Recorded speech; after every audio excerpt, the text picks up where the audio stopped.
Hey guys, welcome to another video. Today we're going to be taking a look at 5 applications that I use in my home lab and that I use every day.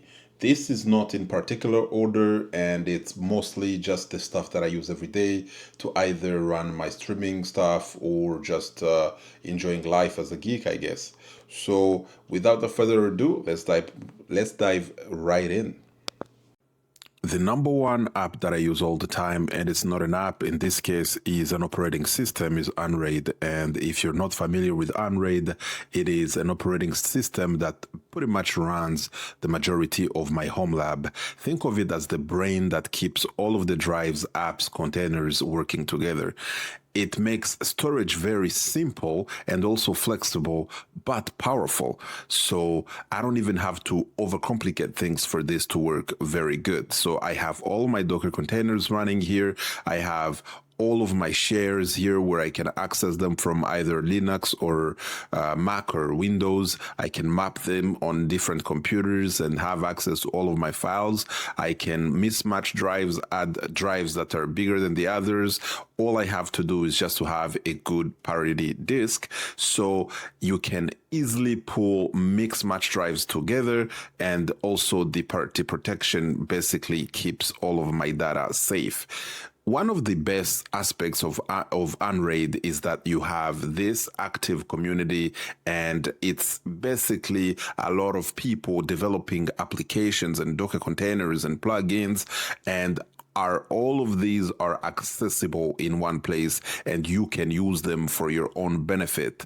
And I encourage anyone to check it out. One of the drawbacks of Unraid is that it's not a free and open source operating system. This is paid, and if you want to use it, you can use, you would have to pay. So I think that the licensing has changed in recent days. I don't know if I've done a video about it, but it's not a free and open source, but it's very good, and I use it all the time. For me, Unraid is the foundation. I run containers whenever I need to test new VMs or expand my storage. I basically can do this, and sometimes I even just scrap everything and start from scratch. So there is a lot of simplicity here, and it's worth it, especially compared to spending hours troubleshooting and doing other more complex setups. So I pretty much use this all the time.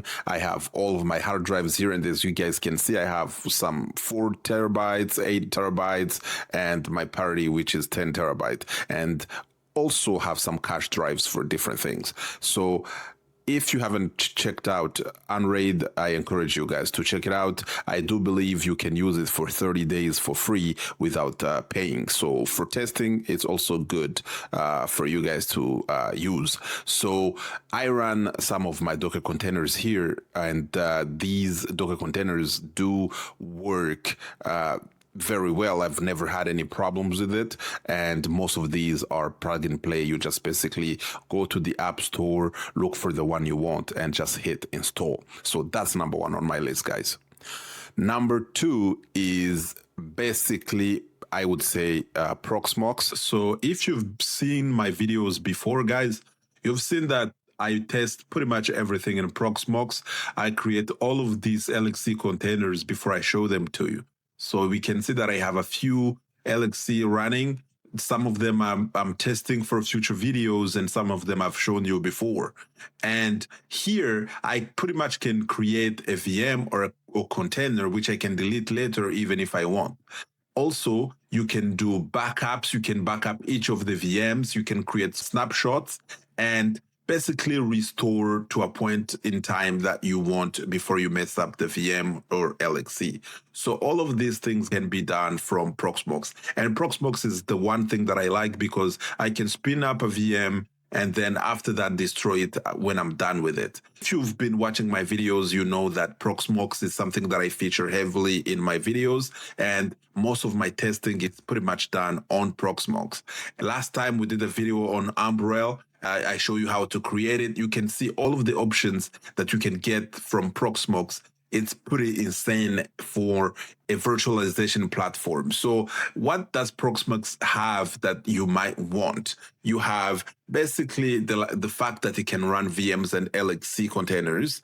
It's web based, which means you don't have to be a genius to know how to use it.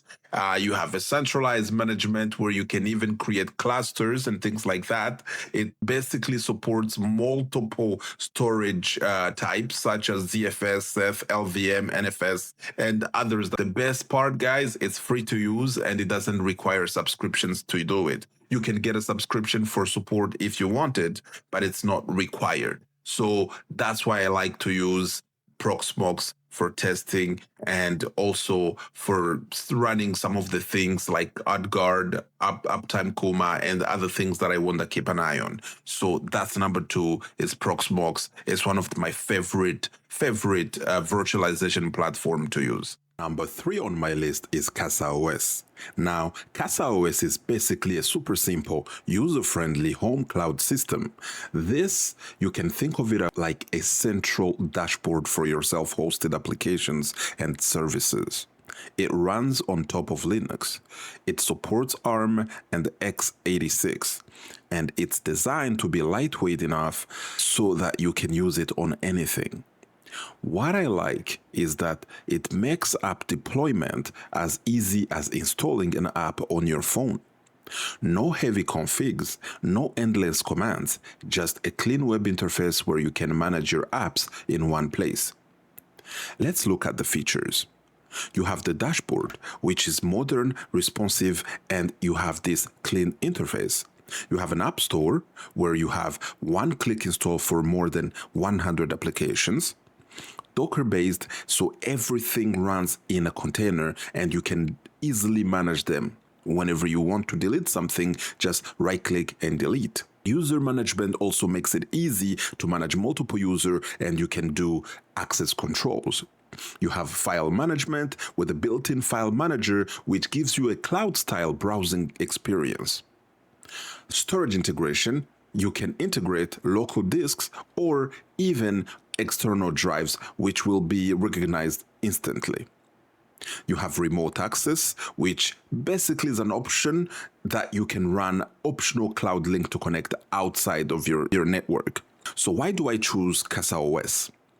Because it takes something that normally feels like an advanced sysadmin work and it packages it into a platform that anyone can use, even if you're starting out in self-hosting. For me, CasaOS is where I spin and test up apps quickly, experiment without worrying about breaking things, and keep lightweight services running in my home lab. It's not replacing Proxmox or Unraid, but it feels that middle ground, fast, clean, and reliable. And honestly, it's the easiest way I found to show friends and family the power of self-hosting without overwhelming them. Number 3, let's go to Emby. So Emby, on the other hand, is basically my media server. It's like Netflix, but it's fully under your control. So it can organize movies and TV shows even like family videos, and you can stream them from anywhere if you have this set up correctly. So you can use this as like your central hub for all of your movies, TV shows, even music. So this here is a way to stream all of the things. So you can install it. You can have your clients on your phone, your tablet, and even on your TV. So you'll be able to have all of these movies. They will be accessible on all of those other platforms that you can actually have access them to. So this is something that can work remotely, and also it supports metadata. As you can see, you have the artwork here, you have different descriptions for the movie with the year they came out, and even the cast and crew. a good alternative to Plex and Jellyfin. And of course, guys, unfortunately, it's not free. The reason why I got Emby and not Plex or Jellyfin is that I used to use Plex before, and I had basically Plex in almost all of my TV boxes and computers and phones. And I used to have a lot of issues buffering. So I would be watching something and it would just start buffering for no reason. And one day I just tested Emby, and there was no buffering. I can't explain it. All my friends were using Plex, and I just stuck with Emby. And there is something on.